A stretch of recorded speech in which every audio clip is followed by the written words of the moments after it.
আসসালামু আলাইকুম। বাংলাদেশ বেতার গোপালগঞ্জ খবর পড়ছি হাসিন কবির।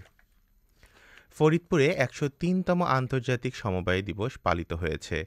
এ উপলক্ষে গতকাল সকালে জেলা শিল্পকলা একাডেমি হলরুমে এক আলোচনা সভা অনুষ্ঠিত হয়। জেলা সমবায় ইউনিয়নের সভাপতি মোহাম্মদ ওমর আলীর সভাপতিত্বে প্রধান অতিথি হিসেবে উপস্থিত ছিলেন ফরিদপুর আঞ্চলিক সমবায় ইনস্টিটিউটের অধ্যক্ষ নূর মোহাম্মদ মামুন। বিশেষ অতিথি হিসেবে ছিলেন জেলা সমবায় ইউনিয়নের সাবেক সভাপতি অ্যাডভোকেট লিয়াকত আলী খান বুলুসহ আরও অনেকে। সভায় জেলার সমবায় সমিতিগুলোর প্রতিনিধিগণ উপস্থিত ছিলেন। এ সময় বক্তারা বলেন, নতুন উদ্যোক্তা তৈরিতে সমবায়ের ভূমিকা ব্যাপক, কিন্তু বর্তমান সময়ে নিয়মনীতি না মেনে অনেকেই সমবায় সমিতি করে গ্রাহকের সাথে প্রতারণা করছে, যার প্রভাব পড়ছে অন্যান্য সমিতি ও গ্রাহকদের উপর। বক্তারা বর্তমান সময়ের সাথে তাল মিলিয়ে সমবায় আইন বিধি পরিবর্তন আধুনিকায়নের আহ্বান জানান। গাছ লাগান, পরিবেশ বাঁচান, এই স্লোগানকে সামনে রেখে মাদারীপুরে ৫,০০০ গাছের চারা বিতরণ করেছে উদ্যম ফাউন্ডেশন নামে একটি সংগঠন। গতকাল সকালে সদর উপজেলার ঝাউদি ইউনিয়নের হোগলপাতিয়া রোডে ফাউন্ডেশনের কার্যালয়ে এ কর্মসূচি অনুষ্ঠিত হয়। অনুষ্ঠানে প্রধান অতিথি হিসেবে উপস্থিত ছিলেন ইবনে সিনা ফার্মাসিউটিক্যালস লিমিটেড চেয়ারম্যান কাজী হারুন আর রশিদ এবং সভাপতিত্ব করেন মাদারীপুর সরকারি কলেজের অধ্যক্ষ প্রফেসর মোহাম্মদ লুৎফর রহমান খান। অনুষ্ঠানে বক্তারা পরিবেশ রক্ষায় বেশি করে গাছ লাগানোর উপর গুরুত্ব আরোপ করেন। এর আগে এদিন সকালে মাদারীপুর ক্যাডেট মাদ্রাসায় পার্শ্ব শিক্ষার্থীর মাঝেও বিভিন্ন প্রজাতির গাছের চারা বিতরণ করেন কাজী হারুন আর রশিদ। দ্বৈত কাঠামো বাতিল করে বিআইটি-এর আদলে স্বতন্ত্রতা নিশ্চিতকরণের দাবিতে গতকাল সকালে মানববন্ধন ও সংবাদ সম্মেলন করেছে ফরিদপুর ইঞ্জিনিয়ারিং কলেজের শিক্ষার্থীরা। বেলা ১১টায় ফরিদপুর প্রেস ক্লাবের সামনের সড়কে মানববন্ধন ও পরে প্রেস ক্লাবের মিলনায়তনে সংবাদ সম্মেলন করে তারা। এর আগে শহরের বায়তুল আমান ক্যাম্পাস থেকে একটি মিছিল বের হয়, ফরিদপুর প্রেস ক্লাব চত্বরে এসে শেষ হয়। শিক্ষার্থীরা এ সময় ফরিদপুর ইঞ্জিনিয়ারিং কলেজের বিভিন্ন প্রতিবন্ধকতা তুলে ধরে জানান, এই প্রতিষ্ঠান একাডেমিকভাবে ঢাকা বিশ্ববিদ্যালয়ের অধিভুক্ত আর প্রশাসনিকভাবে কারিগরি ও মাদ্রাসা শিক্ষা বিভাগের অধীনে পরিচালিত হয়ে আসছে।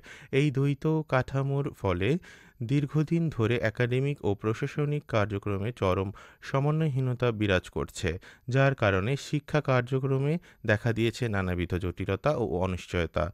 ঢাকা বিশ্ববিদ্যালয়ের অধিভুক্ত কাঠামো বাতিল করে বিআইটি-এর আদলে স্বতন্ত্রতা নিশ্চিতকরণের আহ্বান জানায় শিক্ষার্থীরা। তবে দাবি না তবে পরবর্তীতে আরও কঠোর কর্মসূচি ঘোষণা করা হবে বলে উল্লেখ করেন শিক্ষার্থীরা। ফরিদপুরে পালিত হয়েছে সনাতন ধর্মাবলম্বীদের ধর্মীয় অনুষ্ঠান উল্টো রথযাত্রা। এর মধ্য দিয়ে শেষ হলো ৯ দিনব্যাপী রথযাত্রার উৎসব। উল্টো রথযাত্রায় মোট ৪ দিন মন্দিরের রথ শহর প্রদক্ষিণ করে। ভক্ত ও সনাতনী ধর্মাবলম্বীরা রথের দড়ি টানায় অংশ নেন। গতকাল সকাল ৭টায় চৌধুরী বাড়ি দুর্গা মন্দিরের রথ, ৮:৩০টায় শ্রীধাম শ্রী অঙ্গনের রথ, ১০টায় গৌরগোপাল অঙ্গিনার রথ এবং বিকাল ৩:৩০টায় ইস্কন মন্দিরের রথ উল্টো যাত্রায় বের হয়। এদিকে রথযাত্রা ও উল্টো রথযাত্রায় নিচ্ছিদ্র নিরাপত্তা ব্যবস্থা করে আইনশৃঙ্খলা বাহিনী, আনসার, পুলিশ ও গোয়েন্দাদের পাশাপাশি রথযাত্রার নিরাপত্তায় মোতায়েন ছিল র্যাব ও সেনা সদস্যরা। ফরিদপুরের ভাঙ্গায় ট্রেনে কাটা পড়ে সোলেমান কাজী নামের এক বৃদ্ধ নিহত হয়েছে।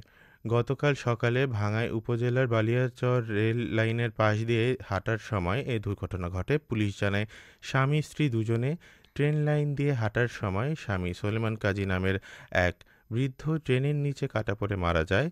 সে কানে শুনত না। পরে পুলিশ মরদেহটি উদ্ধার করে পরিবারের কাছে হস্তান্তর করে। এখন শুনুন কৃষি সংবাদ।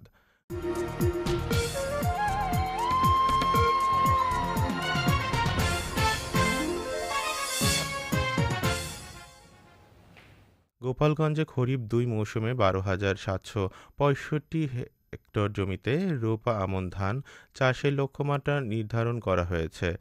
এসব জমি থেকে জেলায় এবছর ৩৫,৪৩৯ মেট্রিক টন ধান উৎপাদনের আশা করছে কৃষি বিভাগ। এদিকে ধান চাষে কৃষকদের মাঝে বীজ, সার ও কীটনাশক সরবরাহসহ প্রয়োজনীয় সহায়তার কথা জানিয়েছে কৃষি বিভাগ। এছাড়া গোপালগঞ্জ জেলায় এবছর ৭ হেক্টর জমিতে ওলকচু চাষাবাদ করা হয়েছে। ওলকচু চাষাবাদ খুবই লাভজনক হওয়ায় প্রতিবছরই বাড়ছে ওলকচু আবাদের পরিমাণ। সবশেষে আবহাওয়া।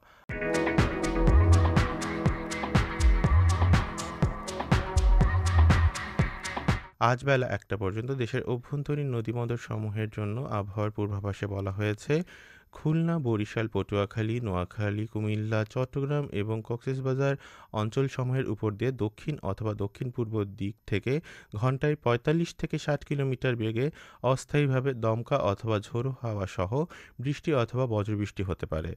এসব এলাকার নদীবন্দরসমূহকে ১ নম্বর সতর্ক সংকেত দেখাতে বলা হয়েছে।